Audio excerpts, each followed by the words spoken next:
together. I echo the acknowledgements that Judith mentioned, and we'll come back to some of those, particularly in the course of my speech.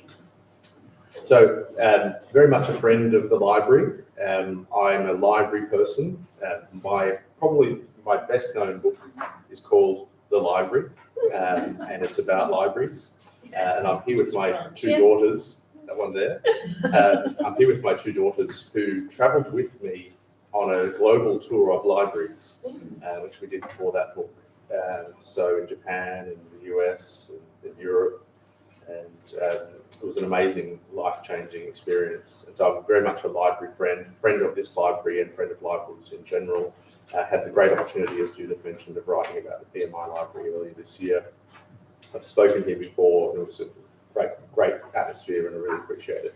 I also edit a thing called Library Planet, which is like a guide to world libraries. So if you're going on holidays and you decide to visit a library in Tokyo or in Stockholm or something, take some photos, let me know, and I'll publish a little piece about libraries.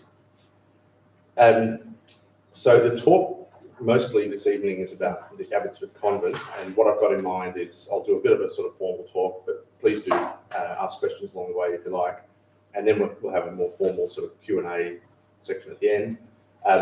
But as Judith mentioned, I've brought along some other books published by the same publisher as the Convent book, including one that's about to come out, which is called Red Earth, A History of the Mildura region. So this is one of the common areas of interest in Victorian local history that I have and your library has. So there's a copy of that, which is a preview, because it hasn't actually been published yet. It's coming out, I think, on the 15th of October or something like that. So you're seeing it before everyone else sees it. And I'm very happy to talk about Mildura or any of the other subjects covered by any of the other books or anything else this evening. So I'll delve into the convent part, if that's okay. So amazingly, around 4 kilometres from central Melbourne, there's this incredible place, this heart-shaped peninsula, bounded on 3 sides by the Yarra River. I'll put some photos of it. The opposite bank, so the bank surrounding the peninsula, is heavily wooded, and you feel like you're in the country when you're there. Mostly with eucalypts, but also with wattles and native shrubs and various other plants. So it's a striking semicircle, almost like a natural amphitheatre of native bushland right near the centre of a large city. Over the span of tens of thousands of years, this place has been an important meeting place for Indigenous people, the Wurundjeri people primarily. It's immediately downstream from an ancient crossing place near what's now Dights Falls. Obviously that's been reorganised and restructured over the years. In pre-colonial times, that area of country was home to all sorts of native vertebrates, plus a great variety of plants, as I mentioned. Seals and dolphins would venture upriver to catch fish and explore the fresh water. And even today, you can sometimes see seals at Abbotsford. And I had the privilege of seeing one a few years ago. Incredible. In the colonial era, surveyor Robert Hoddle and his staff surveyed that country on either side of the river. And they divided it up into allotments, which were sold as rural retreats for gentlemen. So it feels very inner now, but this is quite a long way from the CBD in the 1830s and 1840s. So rural retreats for gentlemen. In the gold rush, that country became very, very important because there was this huge influx of people, but also a huge exit of population from Melbourne up into the goldfields. A lot of women were left behind, a lot of children were left behind. And there was a real sense that the gold rush was damaging Victoria's social fabric. There was a spike in infant mortality, and there was a spike in orphaned and abandoned children. The plight of women and girls attracted the attention of various religious orders, and in 1863, the Sisters of the Good Shepherd purchased property at Abbotsford they purchased Abbotsford House, which is in that photo, with the idea of establishing a convent.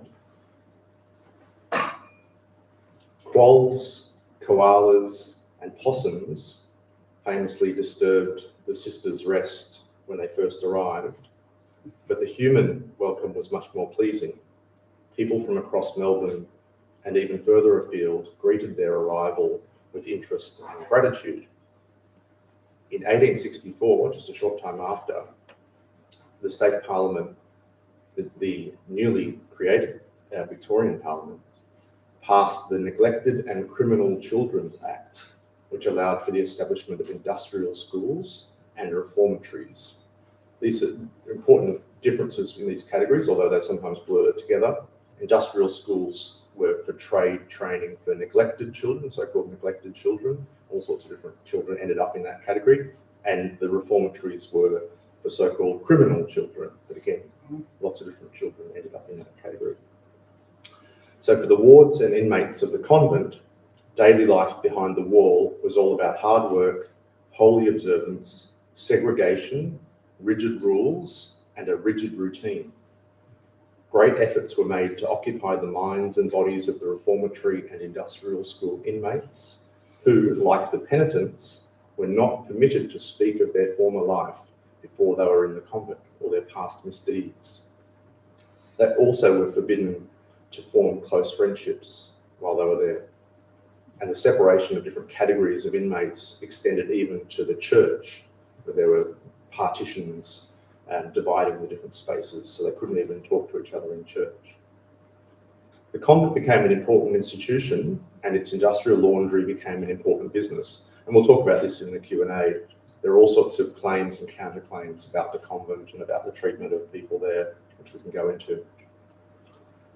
But by the 1960s and 1970s, fewer women were choosing to embark on a religious life in that sort of mode. And in 1974, the sisters closed the Abbotsford Youth Training Centre. And later that year, they announced that after 111 years of operation, the convent would close. Most of the property was to be sold. The sisters resolved to retain ownership of a small part of the site and some adjacent land where they would build a new, smaller convent and essentially what was like a nursing home for elderly nuns and residents. In February 1975, negotiations were completed for the sale of part of the convent for the use of the Institute of Early Childhood Development. The convent farmland became the Collingwood Children's Farm. And the Lincoln Institute, which was a training school for medical therapists and other paramedical roles, occupied a large part of the site. In the following decade, the Lincoln Institute became part of La Trobe University and the IECD became part of the University of Melbourne, my two universities. And then in the 1990s, La Trobe and the Urban Land Authority embarked on a proposal to sell most of the land and the common buildings for redevelopment. The preferred developer was Australand. It was Singaporean owned at the time, and it had quite a highly invested proposal of 289 residential units in towers right on the river, right on the boundaries of the buildings and inside the buildings themselves. I'm so glad that didn't go through. Well, it was lined up to happen. It was very much lined up to happen. And it was the spirit of the times. It was the Kennett era. It was a pro-development sort of time. And there was not a lot of forward thinking around using land along the river or preserving heritage. One of the buildings, which I think I have a photo of here, that's not a real photo. That's a artist's impression of part of the Australand proposal that was never built. One of the proposed buildings was a 6-storey tower which would overlook the children's farm and the river. Other vaunted features of the redevelopment included a boat landing on the Yarra and a 4-hole chip and putt golf course. If the development went ahead as planned, the existing convent buildings would have been transformed. Several buildings were just going to retain their facades, which in my view is sort of fake heritage, when they do that. They keep the facade built inside. And other layers of heritage were also at risk, including traces of the early farmlets, but perhaps more importantly, evidence of the much earlier and much longer ownership and stewardship by first Australians. And here's where the story pivots. Psychologist Sue Bannerman lived nearby at 13 Clark Street. She was at her front gate, not that front gate. She was at her front gate chatting to a neighbour when a letter arrived advising her and a small number of neighbours of the redevelopment proposal. The following Sunday, a few people from the area gathered around Sue's kitchen table to talk about what was proposed and what they might do about it. They heard a knock at the door. It was Robin Williams, the resident's ward councillor. She had heard on the grapevine that Sue's kitchen was the place to be. Williams and the concerned residents called a public meeting to discuss the proposed development, and more than 100 people gathered on a weedy, gravelly car park at the northern end of the convent site. The car park was accessible, but the convent itself was all sort of fenced off and chained off, and you get a sense of the growth over the fences and things in that photo. In December 1997, the gathered residents decided to launch a public campaign. They formed the Convent Action Group, which subsequently became the Abbotsford Convent Coalition, and they chose that language very, very carefully. And they had their first meeting, which was again around the kitchen table at Sue Bannerman's house. And the four people at the meeting were Sue Bannerman, Hilary Archer, who was an artist, Joe Kinross, who was a councillor and a jack of all trades, and Nigel Lewis, who was a conservation architect. So each one of these people played a really important role in the campaign. The campaign itself was highly disciplined, and it touched supporters from across Melbourne. So very importantly, it motivated and mobilised the big end of town, as well as all sorts of different kinds of community groups. So from Dame Elizabeth Murdoch to local residents in Collingwood and people who signed petitions at the local supermarket.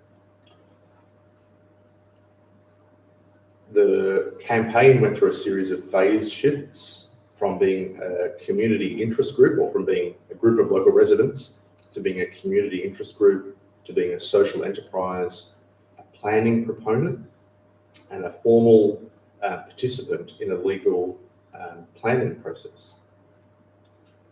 In September 1999, the state election was held, and the government unexpectedly changed from Liberal to Labor, and the new state premier was Steve Bracks. I was working in the Premier's department at that time, and some of this came across my desk with Dick Wynne. In the aftermath of that, Yarra Council approached the state government with a suggestion. Was there a way to resolve the issue of the convent's future once and for all? In February 2002, the newly formed Abbotsford Convent Foundation, which is the new body that would own the site, they delivered to the state government a business case and a master plan, together with financial pledges, including from Dame Elizabeth, totaling $3 million. And I think from memory, the Meyer family as well. The documents provided for a phased 5-year, $10 million program to bring the convent precinct into full operation as a community asset. The state government accepted the business case, and at 4 p.m. on 27th of April 2004, 2 officials from the Treasury Department handed over the keys and the title to the main part of the site. At that time, the main convent buildings were boarded up, as I mentioned. Glass was cracked, tiles were chipped and broken. There's an incredible amount of vines and vegetation growing over the buildings. Some doors were hanging off their hinges, others lay on the ground. The nuns' gardens had gone berserk. There was bracken everywhere, creepers. And the dominant thought in the minds of the campaigners was, how are we going to make this work? But make it work they did. And again, they morphed from being a planning participant to being a landlord and the manager of a major arts and community organisation.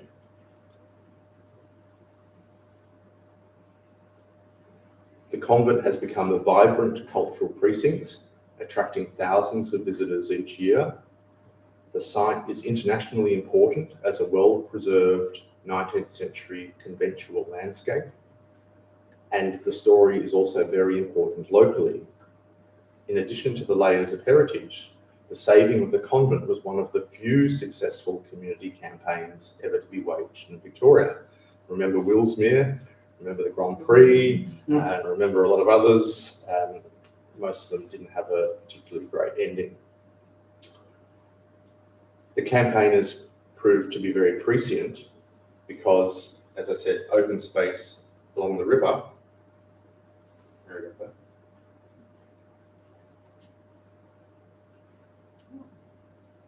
Open space along the river has become more and more scarce.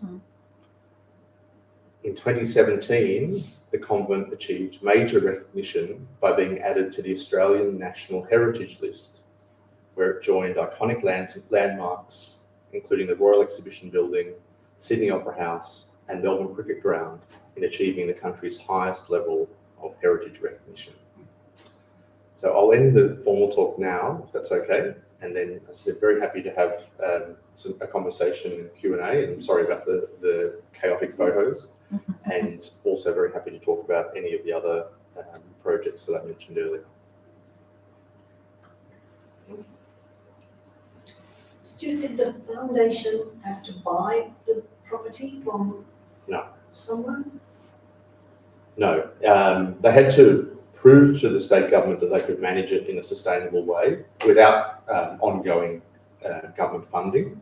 But the money that they raised was essentially philanthropic money, and then they had to be self-funding on that basis. So they didn't buy the site. But the government handed over the title, so the government would have owned it at that point. Yes, it's owned by the foundation, but under a deed with the state government. That's right. Yeah. So is it? I asked this before. Is it Crown land? Maybe at the very, very bottom level, but it's subject to the deed. I'd have to look at it more specifically.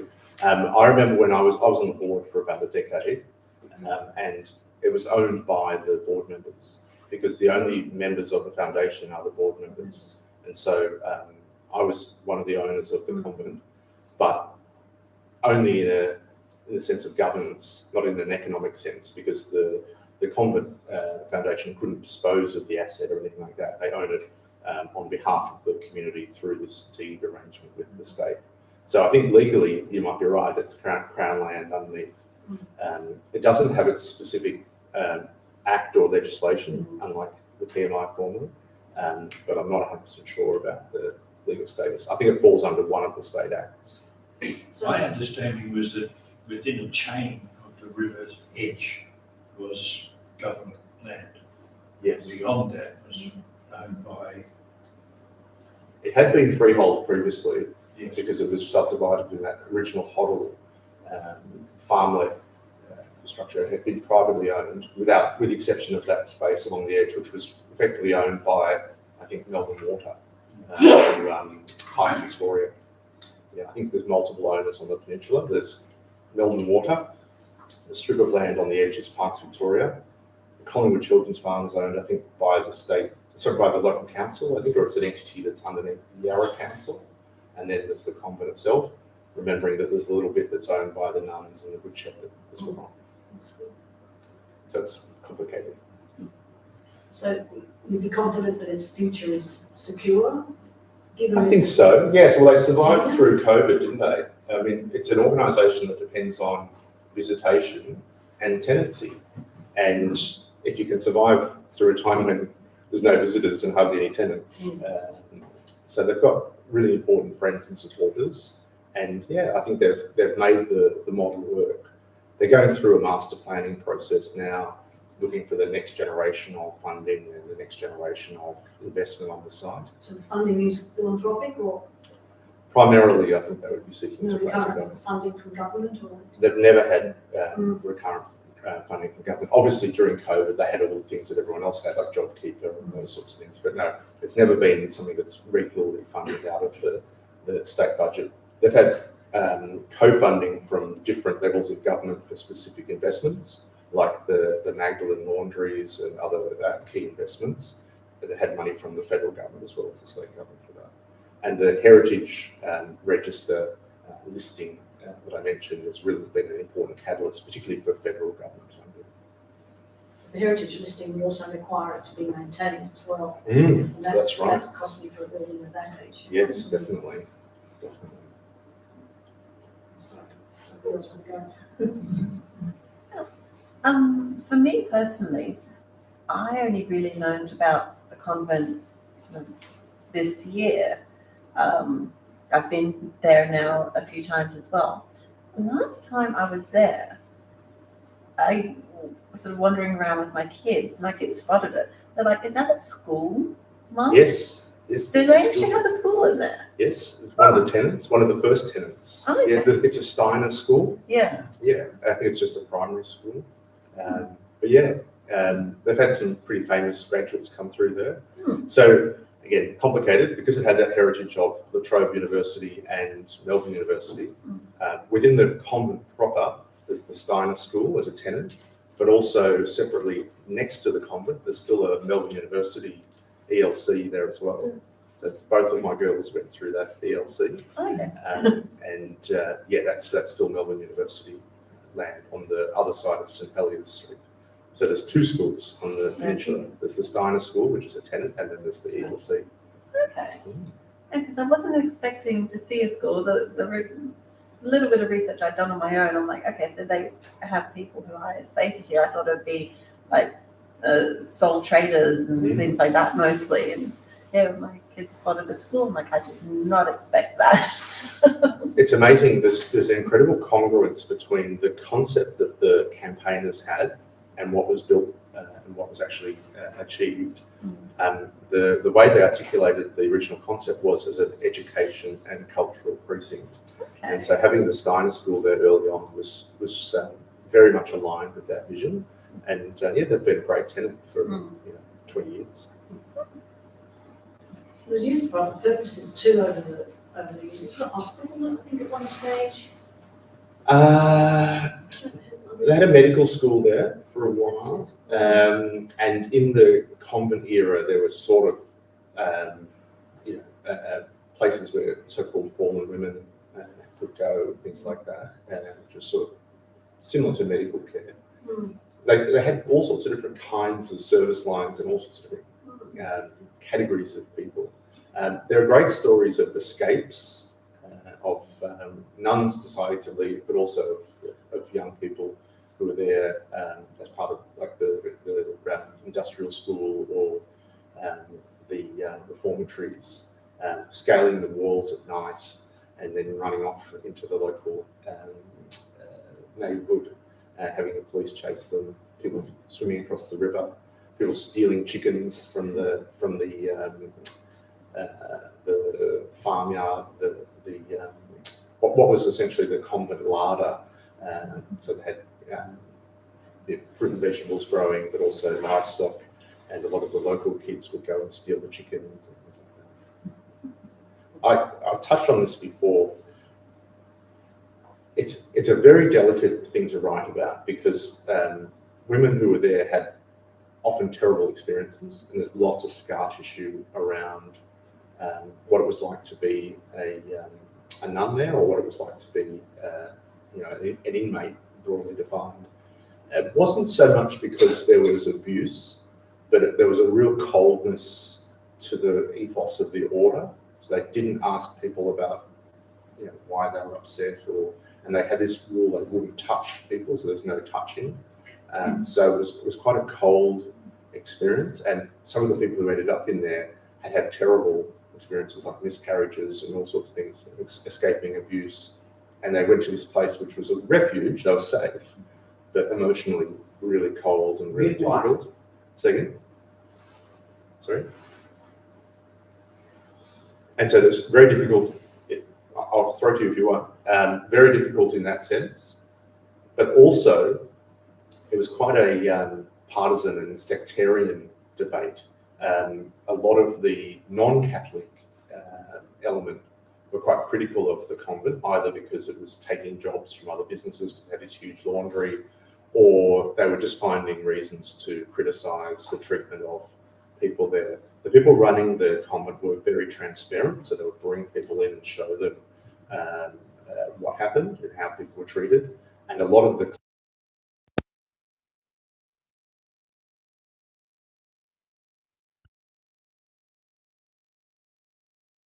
did have a terrible experience there, but it wasn't so much around abuse, it was more around the coldness of it. And one of the reasons why the convent was shut was because there was this real split in the ethos of the church and of the order around the middle of the 20th century, where some people really held on to that traditional idea of care and of a convent, and other people were saying, no, we really need to change, we need to be much more in the community, we need to be much more caring in how we deal with people. So that led to ultimately first of all, a temporary split in the convent between the traditionalists and the radicals, and then essentially it was disbanded. So how did the developer get involved? Where did that spring from? Well, at that time it was mostly owned by La Trobe University, and you had the Urban Land Authority, which became the Urban Land Corporation, which was really around commercialising these kinds of sites, public or semi-public land, and again, very much in the spirit of the Kennett era. And so they were interested in monetising the site. And yeah, they had a process, and Australand was successful. A guy called Rob Pradlin was the principal of Australand at that time. And he was sort of advocating for the site. But through the campaign, I think even with Australand, the campaigners won the argument, and so they sort of shrunk the Australand proposal a couple of times. It was just going to be on the northern side of the road and not the main part of the convent, and eventually the whole site was handed over to the foundation. But yeah, as Jade said, thank God, because if you go down that Yarra path now, there's so many apartments. That area in Richmond around IKEA, further up the river towards Dykes Falls. Pardon me, the apartment buildings are right on the river. There's no open space. And so having the convent there with the bike paths and the gardens is just so prescient. So with some of the darker history, particularly around the Magdalen laundry, because I know there were unwed mothers who weren't 100% there voluntarily, not that they were forced, but there just weren't other options. How does the convent tell those trickier stories at the same time as celebrating its history? They've been really good about it. So if you look at their website and if you look at the materials in the actual spaces, they've been really careful and really transparent about that. There's a whole debate around the sweating of the labour and whether it was safe, but also whether people were being worked to the bone. And the short answer is they were worked in really difficult conditions. The nuns, as much as anyone else, the nuns worked crazy hours. There were all sorts of terrible injuries in the laundry equipment and things like that. And then, again, there's that overlay of the coldness of it as well, where people were kind of full of these terrible stories, and they weren't allowed to talk about it. They weren't allowed to form friendships. They had these barriers in the church. I think the convent's been very respectful and very careful about that. That was certainly we took our volunteers on the tour last year, and that was certainly my experience then, because they were really good at acknowledging the difficult parts while still celebrating its history. And all those layers, including the Indigenous ownership and that history, so important. Until recently, and I could be wrong about this, but until recently, I know for sure that the Wurundjeri had their offices there, but I think they may have moved relatively recently to a larger space. I'm not sure whether that's temporary, because they're doing some sort of works in the building that the Wurundjeri were in. But I think that's such a wonderful thing to have the Wurundjeri come back and be on that country there. And they were a terrific addition to the convent as a modern precinct. I think, again, don't quote me on this, but I think they will have an ongoing association with that. And it's, for me, that's so important. It's full circle, right? It's their land and their heritage that they're protecting. So really, really good and really, really important. In your research for this book, did you come across like there was clearly those 4 people sort of around the kitchen table who kind of got all of this in motion. Was there any, in your opinion, like key moments that really sort of clinched things for them that allowed the convent to be what it is today? It's some of those relationships that I touched on. It's a really good question. Sally Romanis was one of the key campaigners. She joined a little bit later than those first 4 that I mentioned, but she was so important as a lawyer and as a project manager and someone who's really brought that professionalism that they all had. Yeah.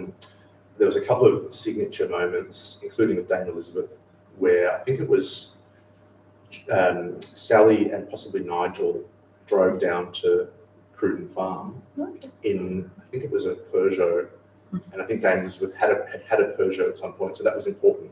Broke the ice. And she said, "Oh, I don't deal with professional fundraisers because they're just sort of annoying." And they said, "No, we're not professional fundraisers." Sally's a lawyer, Nigel's an architect, and so got over that, first and second barrier. And she was such an amazing person, and she would say, "Yeah, I'm doing it," and really followed through with that. Yeah. So serious money, serious support. When they were writing to people, they were able to invite people to events using her, note paper and her brand, her name. That definitely would have helped. It helped incredibly, right? Because it's really the really striking thing about the campaign is it was grassroots, community led. They were called basket weavers on the radio. They were sort of left-leaning, inner suburban people. A lot of them sort of a bit older, left-leaning, academic sort of people, right? People that we know and love, who weren't big money people, they weren't big end of town people, they didn't have a lot of economic resources, but that was the core of it. Yeah. But then they mobilised these relationships. They had PwC in there, they had major corporate sponsors, they had the big families of Melbourne, because Abbotsford's got this incredible geography, right? It's Abbotsford, you've got Collingwood and Richmond on one side, Kew, Fairfield, etc. on the other side. So it's that real sort of bridge point between, east and west, or inner and outer. Yeah. So it was as much a Kew campaign as it was a Collingwood campaign, and they really did that incredibly well. They engaged the community in a sincere way, but they were able to speak the language of government with business cases and with, the planning process and things like that. So if you're looking to have a community campaign to protect an asset, this is really a sort of a textbook example of how to do it. And not only have there been few of these campaigns that have actually worked, hardly any of them ever get documented. Yeah. I was about to ask, how is their archive? It was incredible, but a lot of the people were still alive, and I spoke to them, including nuns, right? So the timing was really good. Some of the nuns were elderly, like in their 80s and 90s, and the campaigners were probably coming into their sort of 70s and things. But the process of me being involved in the book was just a bit of serendipity. I was on the board, and Charlotte Allen and others who had been key in the campaign said, "Oh, we need to have a book, and we've got Stuart here. How do you feel about doing it?" And I knew a lot of the people. I knew Steve Brax and Dick Wynn pretty well, Hayden Ray Smith, who'd been the first chair. So there was a bit of serendipity there. And all of the people really embraced the project. And so it was great. So not only the successful campaign, but capturing that into a book is really rare. Because you think about it, you're capturing something that's very abstract. It's not an institution. It's this group of people and these sorts of quite ephemeral moments, and of having tables at the supermarket and calling in to Neil Mitchell on the radio and things like that. So it's all of those ephemeral and fleeting moments that make the book. Was the documentation, or what were you relying on in terms of the older history and the sort of coldness and perhaps the less good stories about those early years? So the convent had a lot of documents. Yes. The state library did, but the people in the campaign just kept boxes and boxes, and that all went to my house. They must Eventually, have got that from all that from somewhere. they kept it from the campaign. I Oh, you mean Pre-campaign. earlier on? Yeah, pre-campaign. There's the old sort of, the official books and things like that. So I did get some of that from the Good Shepherd. So the campaign stuff was the Nigel Lewis's and people like that, and Charlotte Allen. For the other stuff, a lot of it was with the Good Shepherd, and we had great engagement with them. They could have been a little bit, cold about the project because they didn't initiate it, and it's risky because it's talking about a pretty fraught period of history, but they really embraced it. It was great. Sorry, I was just wondering, I know they had a very active print shop. yes. I know because I sold the machinery. That was, I think, back in 1971 or 72. My question, or I'm wondering, did you find any archive material of the stuff that they printed? Because I know they were very active in the area, promoting local businesses and their own publicity materials and so forth. The short answer is I don't think so. There's lots of ephemera that relates to the campaign. I don't think I saw much to do with the actual nuns' own printing. I did cover a lot of what they made on the site. So lace work, they made their own shoes, they had the huge laundry sort of function, other sorts of seamstress type work and those sorts of things, textiles type work. I didn't know much about the printery. They had a huge auction sale in about 1975. And they sold a lot of the equipment and things like the grand piano and a lot of the the signage and that kind of thing. So I wouldn't be surprised if the printing machinery was sold then. Yeah. And the archives along with it. Yeah, a lot of that was dispersed. The ones that I had have ended up in the State Library, which is terrific. A lot of the stuff from the conventual era definitely was dispersed. Stuart, I think you said that the order still has an interest or part. Yes, of the they site. do. So what happens? What do they do now? What's their It's essentially a nursing home. So they've got for the Yes. members of the order? That's the right. orderly. Yes. Yeah, and presumably the next generation now coming through. On the northwestern corner, if you go down there, there's this sort of 60s, 70s buildings that look down one side. So you've got the Church of the Immaculate Conception on the corner, which is still owned by the order, by the Good Shepherd. And then from that point down to the gate that I showed you, which I think is the Clark Street gate. So just to the left of that photo, you're that way. Your left. That's essentially still owned by the order, and it's a working nursing home. Yeah. Is the church a working church, or that's where the nursing home is? I'm not sure. They definitely have events there, like they have christenings and funerals and things. And it's open as a sort of a heritage asset. I'm not sure that this is a terrible thing. I don't know if they have regular mass on Sundays and things like that. I don't think they do. I think if they did, I would know. Yes. But I'm not sure. But I've definitely seen events there, and there's people who have a connection to the site, and people who have a connection to the order. Do use it. It's a beautiful church. It doesn't have the partitions anymore. No. But it's a beautiful spot. Yes. It's quite a special place. Something I didn't touch on at all was the whole conversation around the sort of the spiritual nature of the site, the idea of it being haunted, the idea of different kinds of energies on the site. People involved in the campaign took that very seriously. So they really felt the sort of energy and the magic of the place. There's a neat sort of thing which I touch on a little bit in the book about how some of those key early Catholic sites are sort of lined up.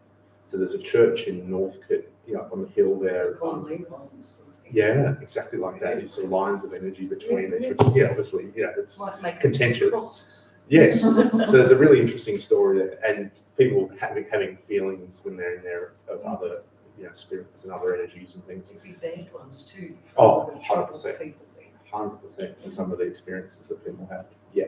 But that was, some of the people who were involved in the campaign early on were really into that whole other side of things. So different, is it Reiki, I think, is that sort of spiritual energy, those sorts of things. Yeah. So the idea of hauntings, the idea of these sort of energy lines, They should That have was, those I ghost think- tours. it would be amazing. So before it was restored, and before it came back into the foundation's hands, people were going in there. So there was a period where basically the universities had left and the developers Yeah. or the new owners hadn't arrived. And so that's when it really went into like ruin for a while and had this incredible overgrowth. But people snuck in there Yeah. at night and had parties, and there was a costume shop, I think, in there. People would play dress ups in the costumes. They'd get up into the buildings. They'd play tennis on the old tennis courts. There was a swimming pool there, which I don't think anyone swam in, but there was an old swimming pool. People went in and took cuttings from the gardens, tomatoes and roses and things. So it was quite a magical place in that little interim. Sounding a bit like the Secret Garden. It really had that vibe to it. Yeah. And it was, and I talk about this a lot in the book, life behind the wall. They had this sort of concept that we were behind the wall, we're cut off from the modern world.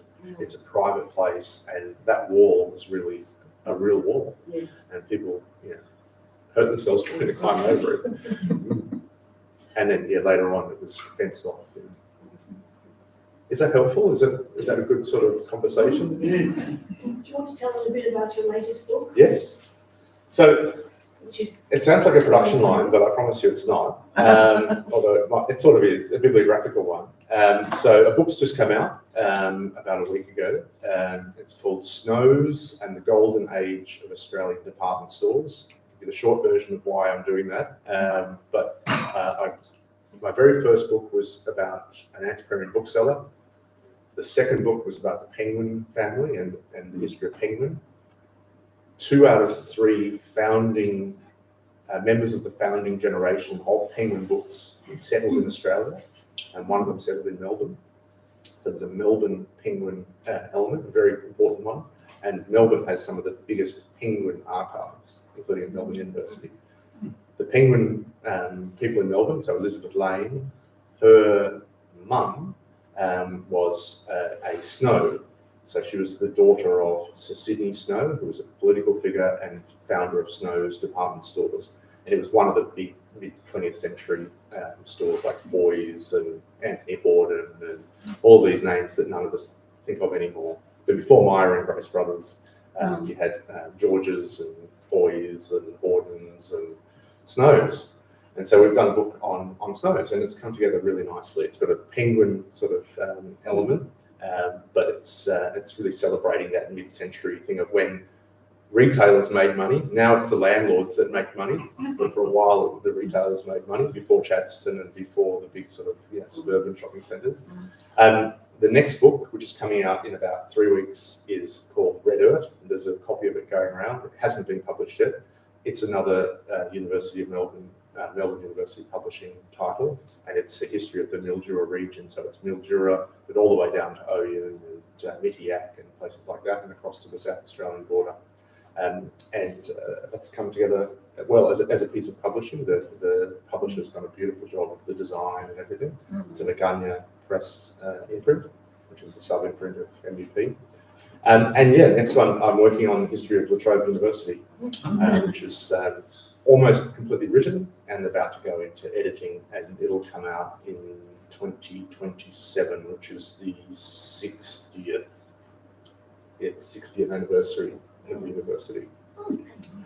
And then in between then, I think there's a book on money, history of money, and I think there's a book on the history of medical inventions in Australia as well. So I have arthritis in 4 weeks from scrolling and typing.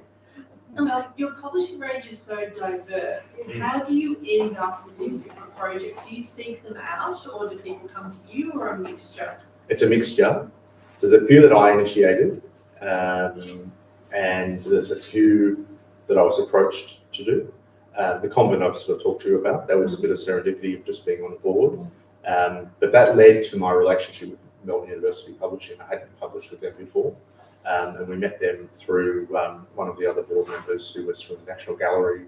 She had a relationship with MUP. And so I ended up doing 7 books with MUP after that. Some of them, as I said, I initiated, some were commissioned, and some I sketched a bit the Penguin Snows relationship. There's also a Penguin Argyle Diamonds relationship. So that's what led to the Argyle book. That was another Penguin one, because Elizabeth Lane's husband, Bill Leslie, was the lawyer on the consortium that was behind the diamond mine in the Kimberley. And so Argyle is a sort of penguin book for me. Snows from that penguin relationship. The library one was very much my interest and my passion. So was Shakespeare's library, so they're ones that I initiated. The money books, likewise, they're books that I'm really interested in, the history of money and the history of finance. The Mildura history was commissioned by Mildura City Council through the university, and I was approached to do the La Trobe history through my relationship up there, and through the relationship with the Vice-Chancellor. And then the John Brumby one dates really from that era when I was working in state government around the time of the convent, and John was treasurer and then premier, and he and I and our co-author Scott Hamilton did a book about public policy.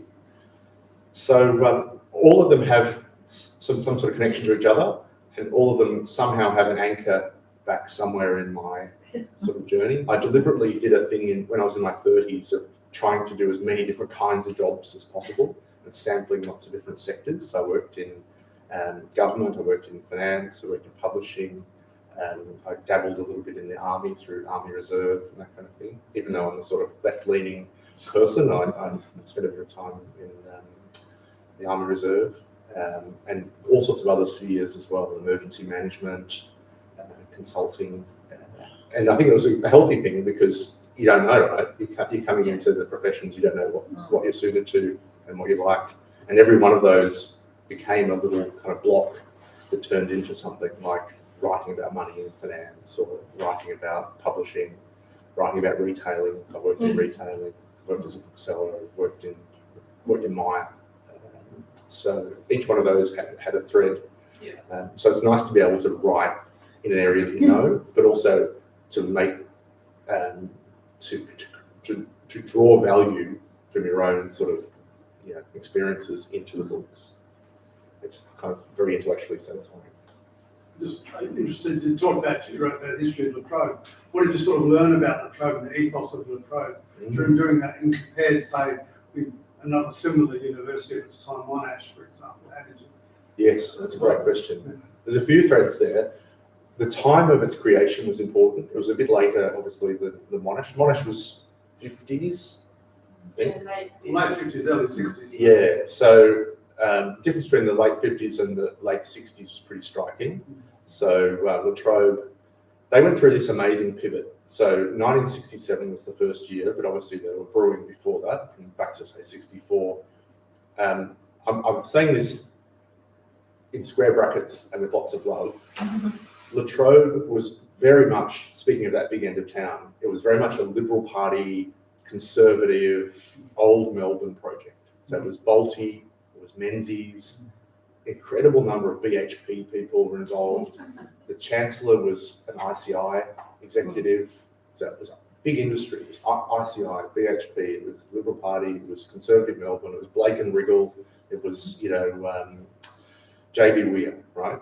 It was as blue blood as you can get. And then 3 years later, it was as radical and inclusive and first in family and migrants. And so it had this incredible pivot between the kind of conception of what the university was, and it was very much in that line of Melbourne, Monash, La Trobe. It was the third university, the same kind of governance, the same people behind it.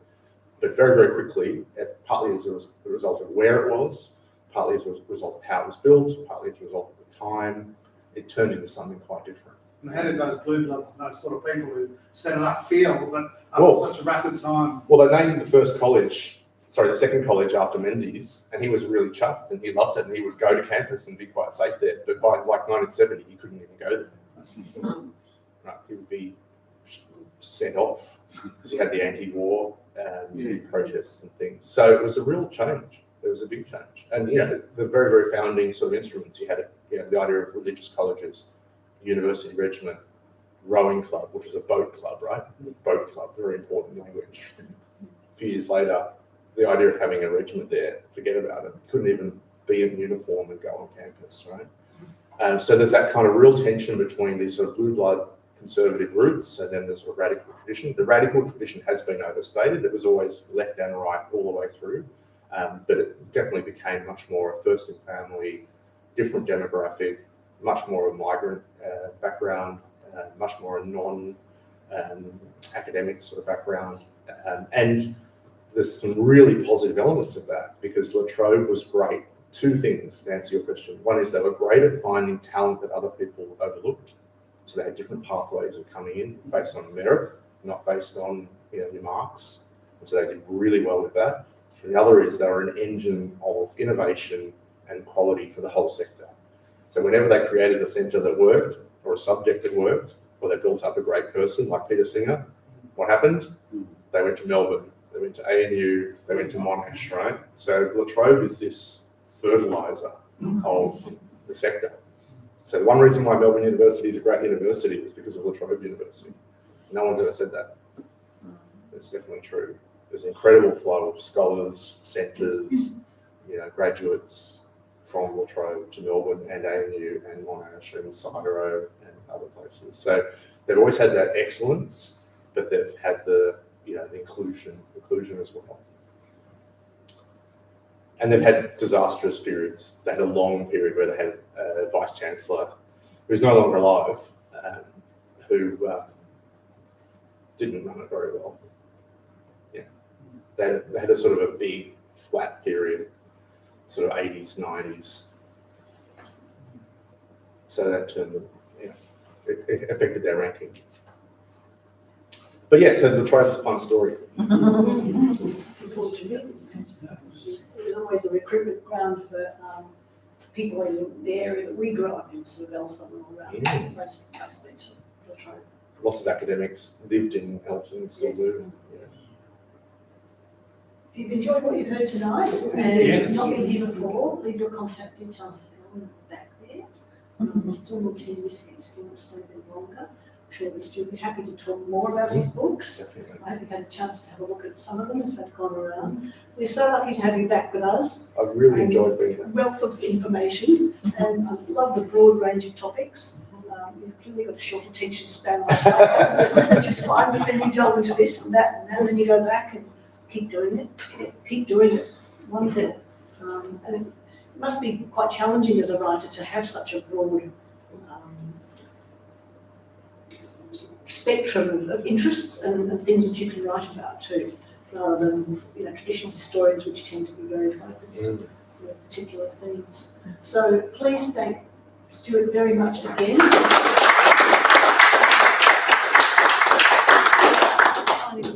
us. You do come back again. Oh, yeah. Yes. Thank you. Brilliant.